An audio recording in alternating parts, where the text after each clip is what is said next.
आज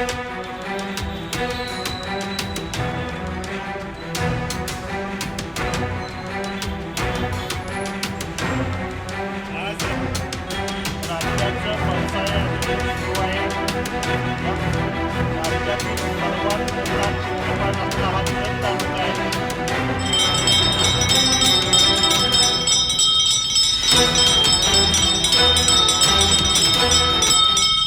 नमस्कार. जत तालुक्यातील अनेक प्रलंबित मागण्या आहेत आणि या मागण्यांना घेऊन आज प्रशासकीय इमारतीच्या पुढं विक्रम ढोणे यांनी घंटानाद आंदोलन करून या प्रशासनाला जागं करण्याचा प्रयत्न केलेला आहे. आपल्याबरोबर सध्या विक्रम ढोणे आहेत, आपण त्यांच्याशी बोलणार आहोत. काय नक्की जत तालुक्याच्या मागण्या आहेत, कोणकोणते प्रश्न प्रलंबित आहेत? गेले अनेक वर्ष या तालुक्यातील तालुका विभाजनाचा प्रश्न गांभीर्यानं मोठा आहे. जोपर्यंत या तालुक्याचं विभाजन होणार नाही तोपर्यंत हा तालुका सक्षम होणार नाही. प्रशासकीय दृष्ट्या अनेक अडचणी आहेत, त्यामुळे हा तालुक्याचं विभाजन हा एक महत्त्वाचा मुद्दा आहे.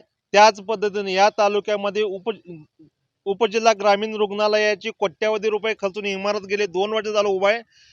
राज्यातील इतर उपजिल्हा रुग्णालय असेल, प्राथमिक आरोग्य केंद्राचे पदनिर्मिती गेल्या 2 वर्षापूर्वी झालेत. जे राज्य सरकारचं धोरण होतं की 95% कामकाज पूर्ण झालेल्या सगळ्या इमारतीचं पदनिर्मिती केली, पण दुर्दैवानं महाराष्ट्रातला एकमेव तालुका आहे ज्याचं 2 वर्षापूर्वी उपजिल्हा रुग्णालय बांधकाम पूर्ण झालेलं आहे. त्याच पद्धतीनं प्राथमिक आरोग्य केंद्र मुचंडी असेल, प्राथमिक आरोग्य केंद्र कुंभारे असेल, प्राथमिक आरोग्य केंद्र जाटरबलोद असेल, ह्याही इमारती पूर्ण आहेत. पण ह्या 3 प्राथमिक आरोग्य केंद्र आणि जतचं ग्रामीण उपजिल्हा रुग्णालय ह्या कोट्यावधी रुपये खर्च करून उभारलेलं रुग्णालय इमारती आहेत, पण प्रत्यक्षात आरोग्य विभागाच्या पदनिर्मिती अधिकाऱ्यांची आणि कर्मचाऱ्यांची जी पदनिर्मिती करणं आवश्यक होतं, जे 2 वर्षापूर्वीच राज्यातील इतर तालुक्यात झालंय. एकमेव तालुका जत आहे की त्याचं झालेलं नाही आहे. आणि हा प्रश्न गांभीर्यानं हा आरोग्य विभाग सक्षम करायचा असेल तर या आरोग्य विभागातील उपजिल्हा रुग्णालय असेल, प्राथमिक आरोग्य केंद्रात येथील पदनिर्मिती करून तत्काळ अधिकारी आणि कर्मचाऱ्यांची नियुक्ती करणं गरजेचं आहे. आता जत तालुक्याचं विभाजन नसल्यामुळं काय कोणकोणत्या अडचणीला सामोरं जावं लागतं? महाराष्ट्रातील सर्वात मोठा क्षेत्रफळ असलेला हा जत तालुका आहे. एका जिल्ह्याचं क्षेत्रफळ असलेला हा जत तालुक्याचं क्षेत्रफळ आहे. त्यामुळं या तालुक्यातील सर्वसामान्य शेतकऱ्यांना, नागरिकांना अनेक अडचणींना सामोरं जावं लागतं. ह्या तालुक्याचं विभाजन झालं, त्रिभाजन झालं. गेल्या अनेक वर्ष या तालुक्यातल्या जनतेची मागणी, निवडणुकीच्या काळामध्ये सर्वच पक्ष या विभाजनाच्या मागणीत बातचीत करतात, पण प्रत्यक्षात कधीच हा प्रश्न सोडवण्यासाठी कुठलीही तरतूद केली जात नाही, कुठलीही कार्यवाही केली नाही, त्यासाठी ठोस पावले उचलली जात नाही. हे जतकरांचं दुर्दैव म्हणावं लागेल. म्हैसाळ योजनेचाही प्रश्न तुम्ही उचलून धरलेला आहे. त्याचं कार्यालय जरी इथं मंजूर असलं तरी त्याचा कारभार सांगलीतूनच चालतोय. आम्ही गेले 2018 पासून प्रत्येक अधिवेशनाच्या पार्श्वभूमीवरती या प्रशासकीय इमारतीच्या समोर आंदोलन करतो आणि ह्या तालुक्यातले विविध प्रश्न निदर्शन आणतो. त्याच पद्धतीने गेल्या अनेक वर्षाचा आमचा प्रश्न होता की म्हैसाळची योजना ही जत तालुक्यासाठी असताना कार्यालय मात्र सांगलीच्या वारणालीत होती. तर सुदैवानं गेल्याच महिन्यामध्ये त्या संदर्भातला शासन आदेश झाला.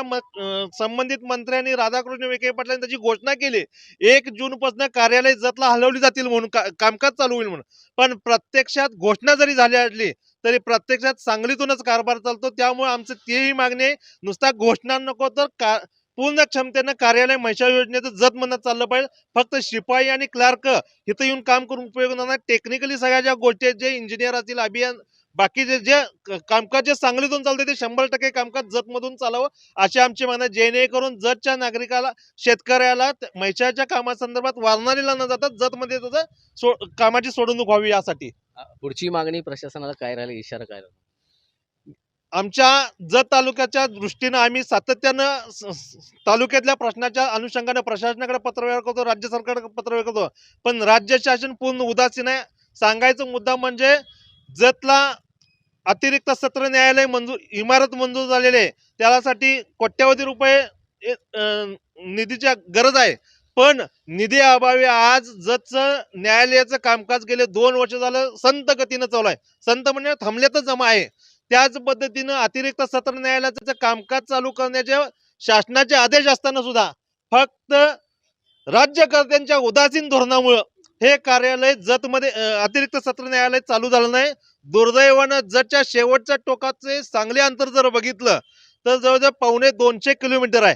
मग जतमधल्या नागरिकांना न्यायालयीन कामकाजासाठी सांगलीला जे जावं लागतं, जे पावणे 200 किलोमीटरचं अंतर असेल, त्यामुळे होणारं आर्थिक नुकसान असेल, त्यामुळे होणारं वेळेचा अपव्यय असेल, त्या अनेक अडचणी समोर.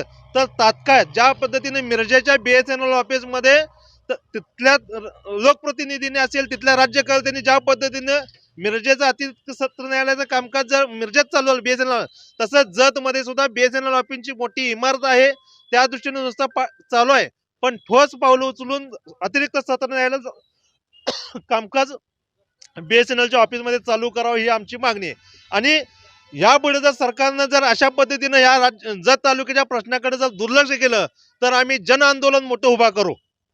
नक्कीच या निमित्तानं जत तालुक्याचे जे प्रलंबित प्रश्न आहेत त्यामध्ये उपजिल्हा रुग्णालय आहे. या रुग्णालयाची इमारत अनेक दिवस झालं बांधून तयार आहे, परंतु इथल्या पदनिर्मिती अजून झालेली नाही. त्याशिवाय जे सत्र न्यायालय आहे ते सत्र न्यायालयही या ठिकाणी इमारत बांधून तयार आहे, तरीही अजून त्यामध्ये कामकाज चालू झालेलं नाही.